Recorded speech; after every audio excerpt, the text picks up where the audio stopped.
Tenses जो है वो कंटिन्यू है। आज हम क्या डिस्कस कर रहे हैं? Present progressive. प्रेजेंट प्रोग्रेसिव को और क्या कहते हैं हम? कंटिन्यूस भी कहते हैं, प्रेजेंट कंटिन्यूस। ठीक है, कंटिन्यूस इसे भी कह सकते हैं। प्रोग्रेसिव कंटिन्यूस एक ही बात है। अब देखिए कंटिन्यूस से भी यही लग रहा है कि कोई काम क्या होगा, जारी होगा। बेसिक क्लासेस में हम ये डिस्कस कर चुके हैं कि प्रेजेंट प्रोग्रेसिव क्या है, किसका फॉर्मूला, किस तरह स्ट्रक्चर फॉर्मूला सेंटेंस का होता है, उर्दू इसकी ट्रांसलेशन क्या है, वो हम डिस्कस कर चुके हैं। अब एमडीकेट के हवाले से या बीएसएन के हवाले से किसी भी टेस्ट किस्म का जो टेस्ट आता है उस हवाले से हम देखेंगे कि किस तरह से सवाल आ सकते हैं प्रोग्रेसिव में से। Got it? अब प्रोग्रेसिव का जो क्वेश्चन आएगा ना पेपरों के अंदर जो आएगा, वो पहला जो पॉइंट है उसके अंदर से आएगा। क्या लिखा हुआ है? इम्पेरेटिव प्लस प्रेजेंट प्रोग्रेसिव और कंटिन्यूस। मतलब अगर कोई सेंटेंस आपको इम्पेरेटिव दिया हो, फॉर एग्जांपल मैं लिखूं यहाँ पर don't make noise, don't make noise, I dash, और यहाँ पर स्टडी लिखा हुआ है for example, fill in the blanks में क्या लिखेंगे? ऑफ कोर्स आप क्या लिखेंगे? देखें ये क्या है, don't make noise, imperative sentence है। सेंस के हिसाब से ये है कि शोर क्यों मत करो, क्योंकि मैं कुछ कर रहा हूँ। क्या कर रहे हो? I am study. इस तरह से आई एन जी आ गया यहाँ पर। तो यहाँ पर स्टडी या आप लिखेंगे स्टडीड या विल स्टडी, ऐसे नहीं होगा। ठीक है, तो जब इम्पेरेटिव आएगा तो आगे वाला हमारा क्या आएगा? कंटिन्यूस आएगा, और वो टेम्परेरी एक्शन हो, ये जरूरी है। कौन सा एक्शन होना चाहिए? टेम्परेरी एक्शन है। तो आई एम स्टडिंग जो है ना, एक टेम्परेरी एक्शन है। टेम्परेरी समझते हैं ना, जो काम जो जारी रहता है for a short time period of time, we can say for a short span of time. So temporary action जितने भी उसके लिए हम क्या लगाते हैं? आरजी काम जो ना, temporary action which stop after some time, कुछ देर के बाद ये स्टॉप हो जाते हैं, उसे कहते हैं टेम्परेरी एक्शन। सो टेम्परेरी एक्शन में हम प्रेजेंट कंटिन्यूस को यूज करते हैं। तो ये स्टडिंग भी एक क्या है? टेम्परेरी एक्शन है, क्योंकि मैं कंटिन्यूस उसको जारी नहीं रखूंगा। I will study 1 hour, 2 hour, 3 hour, maybe 4 hour, but I will stop or take a break. Which means interruption उसके अंदर होगी, तो ये temporary action। ठीक है, जैसे fan is moving or whatever you say, so what happens this? Again the same rule is here, temporary action. Now whenever we talk about signal words of present continuous, you can find two very important words, now and right now. So if you find now or right now in the sentence, so there is expectations of present progressive tense. तो अगर आप sentence में now या right now word आपको नजर आता है, तो आपका जो क्लॉज होगा आगे उसके आगे वो कंटिन्यूस में मोस्टली होगा। For example right now I am teaching you, what I am doing right now, पढ़ा रहा हूँ ना आपको। सो राइट नाउ देन कंटिन्यूस। सो राइट नाउ और नाउ आपको कहीं नजर आएगा, so understand that is present continuous. Got it? Temporary again teaching, I am teaching is a temporary action. Of course I will not keep on teaching you whole day or all weekends and nights or months without any break, right? Another point, that was the first point, temporary. Second was imperative plus continuous, and then we have near future. अब कोई ऐसा काम है जो near future में होने वाला है, near future like tomorrow if you से, तो टुमारो में भी हम कंटिन्यूस का यूज कर सकते हैं। For example we can say he is going to buy a car tomorrow. Sometimes we call it gonna. It's going to means gonna we say in speaking. बोलते वक्त हम gonna कहते हैं, is gonna. So he's going to buy a car tomorrow, मतलब वो कल एक car खरीदेगा। तो नियर फ्यूचर जब है, जैसे भी होने वाला है, डिसाइडेड है, मतलब वो कार खरीदने जा रहा है, तो आप कहेंगे अभी मतलब डिसाइड कर लिया, तब जा रहे हैं बस, about to moving, right? About to move. अब देखो चाय पड़ी हुई है, ब्रेकफास्ट रेडी है, तो आप क्या कहेंगे, I am going to have breakfast, मतलब ये ब्रेकफास्ट करने लगा हूँ। तो लगा हूँ जो है उसकी ट्रांसलेशन क्या है, आई एम गोइंग टू के बाद वर्ब की फर्स्ट फॉर्म लगाएंगे, उसके बाद object and whatsoever is there in sentence you can use, right. So I am going to, again present continuous but with sense of near future, मतलब जो काम करने लगे हैं उसके लिए भी कंटिन्यूअस यूज करेंगे। अब मैं कहूँगा I am going to tell you about stative verbs, stative verbs आपको बताने वाला हूँ अभी, तो ये रोज नेक्स्ट आ रहा है, राइट। तो नियर फ्यूचर जो बिल्कुल ये प्रेजेंट के अंदर मौजूद हो उसमें हम कंटिन्यूअस को यूज करेंगे, राइट। अगर आप नहाने जा रहे हो क्या बोलेंगे, I am gonna have bath, I am gonna have bath, it means just you are moving, right. So for near future we use present, progressive or continuous ing form with helping verb is am are, that you know in the helping verb basic classes. And this is how to do it. There are a couple of verbs that can be very important in sense of any test. These are very important. There are many words, but I have written here a few words जो कि बहुत ज़्यादा important, ठीक है। इन verb को क्या कहा जाता है, नॉन प्रोग्रेसिव। नॉन प्रोग्रेसिव मतलब कंटिन्यूअस सेंस में नहीं आएंगे, लेकिन अगर आएंगे तो उसकी मीनिंग चेंज होगी। आईएनजी के साथ मतलब सी जो है, अगर सीइंग आ जाए उसकी मीनिंग और सी की मीनिंग में फर्क है। वही टेम्परेरी परमानेंट मैंने आपको बताया था लास्ट क्लास में, smelling rose and rose smell sweet, जिसको किया था हमने, वो परमानेंट एंड टेम्परेरी एक्शन के सेंस में आता है। अब इसको नॉन प्रोग्रेसिव आप कह सकते हैं या क्या कह सकते हैं, स्टैटिव वर्ब्स। स्टैटिव मतलब ये स्टैटिव है, स्टैट को शो कर रहे हैं, वी कैन से कंटिन्यूअस में यूज नहीं होते ये।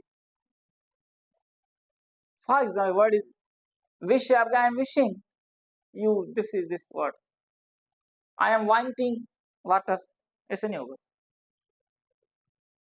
राइट। तो these are the words, verb of science जो होते हैं। तो दूसरे कुछ वर्ब परसेप्शन के वर्ब हैं, इमोशंस के वर्ब हैं, जैसे ये इमोशन के वर्ब है, बिलीव है, लव है, लाइक है, इमोशन से रिलेटेड है, उसमें आईएनजी यूज नहीं करेंगे। ये सेंस के वर्ब आपके पास सी है, देखना है, टेस्ट करना है, हेयर है, थिंक है, तो फाइव सेंस जो साइंस में आपने पढ़े हैं वो वाले वर्ब, थिंक है, नो है, माइंड है, ऑन है, फॉरगेट है, वांट है, हैट है, लुक, सीम, अपीयर है, स्टैंड है, वेरी इंपॉर्टेंट वर्ड, स्टैंड बहुत ज्यादा इंपॉर्टेंट। तो इसको हम कंटिन्यूस में यूज करेंगे तो इसकी मीनिंग चेंज होगी, और फर्स्ट फॉर्म में यूज करेंगे तो इसकी मीनिंग चेंज होगी। तो ये वो जो वर्ब आपके पास आ रहे हैं ये प्रेजेंट इंडेफिनिट में यूज होंगे, परमानेंट सेंस के लिए। अगर ये कंटिन्यूस सेंस में यूज होंगे तो इसका मतलब ये टेम्पररी एक्शन के लिए यूज हो रहे हैं, ठीक है। कुछ वर्ड यहाँ पर लिखे हुए हैं। फर्स्ट वर्ड है he is owing a car. Owing पता ना आपके पास, कोई चीज किसी चीज का होना मीन हैज और हैव, ठीक है। अब आप यूं लिखें he is owing a car, उसके पास कार ऐसे नहीं हो सकता, क्योंकि उसके पास कार टेम्पररी थोड़ी है, उसके पास कार टेम्पररी थोड़ी एक दिन के लिए, उसकी अपनी कार है। तो क्या लिखेंगे आप, इसको आप लिखेंगे इंडेफिनेट में लिखेंगे, इसको लिखेंगे आप ही, इंडेफिनेट में इज एमआर नहीं आते, he owns a car, this is correct and this is incorrect, owns. तो देखो इसको हमने यूज किया, कुछ हमने यूज किए यहाँ पर, ऑन्स आ गया, तो उसके पास उसकी खुद की कार, ये परमानेंट है ना, उसके पास आ गया, टेम्पररी तो नहीं है, ऑइंग तो नहीं आएगा इसमें। इस तरह सेकंड देखें, we are hearing the bell, हम बेल सुनते हैं, सुन रहे हैं, ऐसे नहीं आएगा, क्या आएगा, हेयर होगा, क्योंकि वी है इसलिए, we hear the bell, we can hear the bell, ऐसे आएगा, हेयरिंग नहीं आएगा यहाँ पर। हेयरिंग मतलब उस वक्त, ऐसे भी हो सकता है I am hearing a noise, right now if I say I am hearing a noise, ठीक है। इसका मतलब टेम्परेरी मुझे अभी अभी इस वक्त सुनाई दे रहा है, उसका मतलब कंटिन्यूस परमानेंट नहीं, right. I am not hating him, मैं उसे नफरत नहीं करता, नहीं कर रहा, ऐसे नहीं होगा, क्या आएगा, I don't hate him, I don't hate him, क्योंकि आईएनजी में यूज नहीं करेंगे आप इसको, किसको, हैड को, किसको यूज नहीं करेंगे, हैडिंग को यूज नहीं करेंगे और ऑन को नहीं करेंगे, आईएनजी फॉर्म में यूज नहीं, हेड नहीं होगा यूज, ठीक है। स्टैंड को आप यूज कर सकते हैं, क्योंकि देखो स्टैंड आईएनजी में भी लिखा हुआ है और स्टैंड भी लिखा हुआ है। कंटेन वर्ड मैंने नहीं लिखा यहाँ पर, कंटेन, बिलीव जैसे वर्ड है, फॉरगेट है, इसको सबको डिस्कस करेंगे आगे जब लिखते हैं। Number B two sentence very important sentence, ये दोनों इंपॉर्टेंट है। अब देखो स्टैंड में आईएनजी भी आ सकता है और विदाउट आईएनजी भी आ सकता है, दोनों में फर्क क्या है, मतलब नॉन प्रोग्रेसिव भी है ये स्टैंड और प्रोग्रेसिव भी है। She stand in the shade of a tree, एक सेंटेंस दिया हुआ है, अब वो कहा जाए कि फाइंड आउट द एरर, कहां पर गलती है, तो आप किस चीज को फोकस करेंगे, आप वर्ब को फोकस करेंगे। स्टैंड मीन्स परमानेंट, हमेशा के लिए वही और लंबे अरसे के लिए कोई चीज वही रहेगी।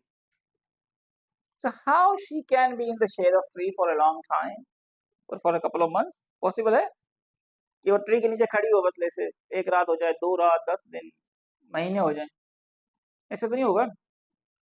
तो ये यहाँ पर क्या आना चाहिए, स्टैंडिंग आना चाहिए, क्योंकि ये टेम्पररी खड़ी है।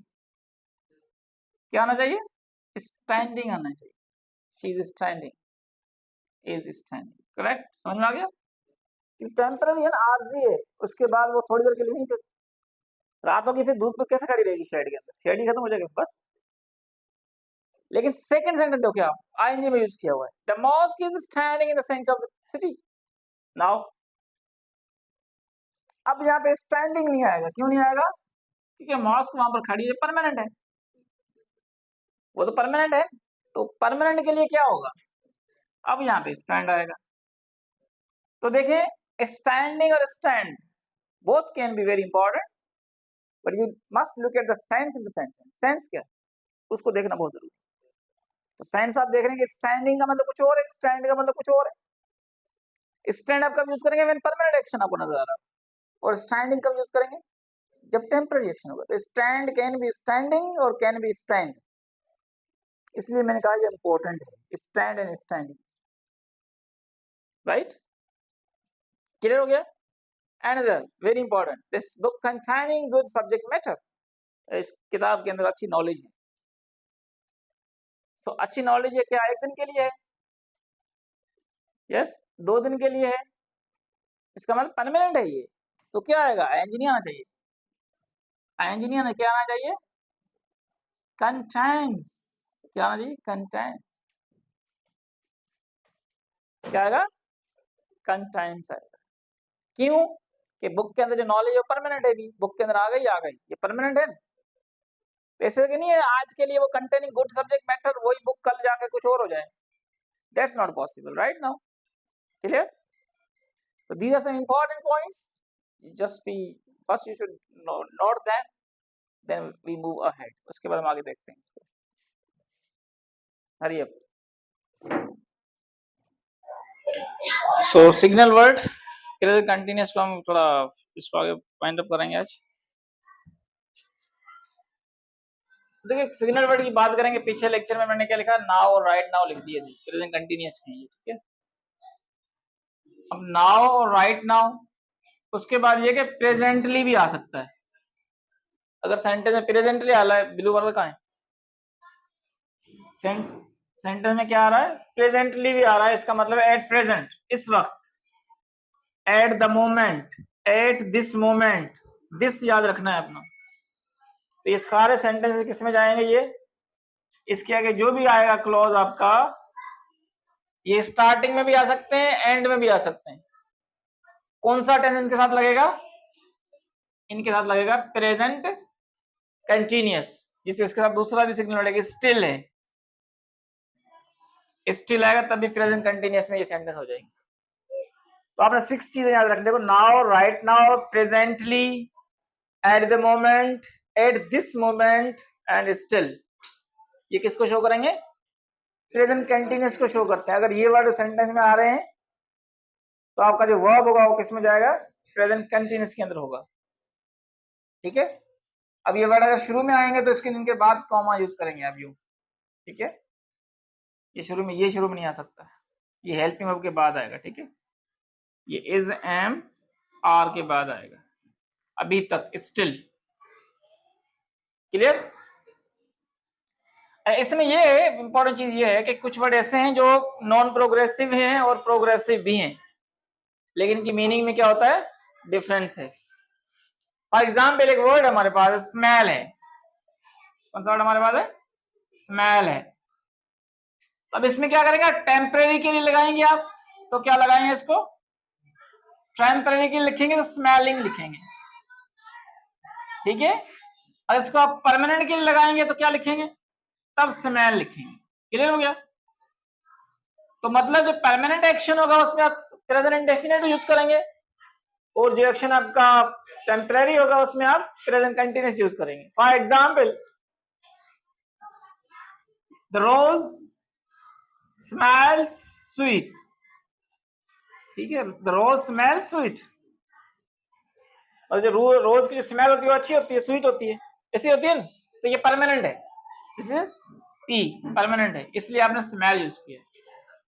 इसका मतलब ये नहीं है कि स्मेल आईएनजी में नहीं आ सकता है, स्मेल आईएनजी में भी आ सकता है, तो वो टेम्परेरी हो जाएगा। For example, I am smelling smelling a rose, I am smelling a rose, इसका मतलब टेम्परेरी एक्शन है ये।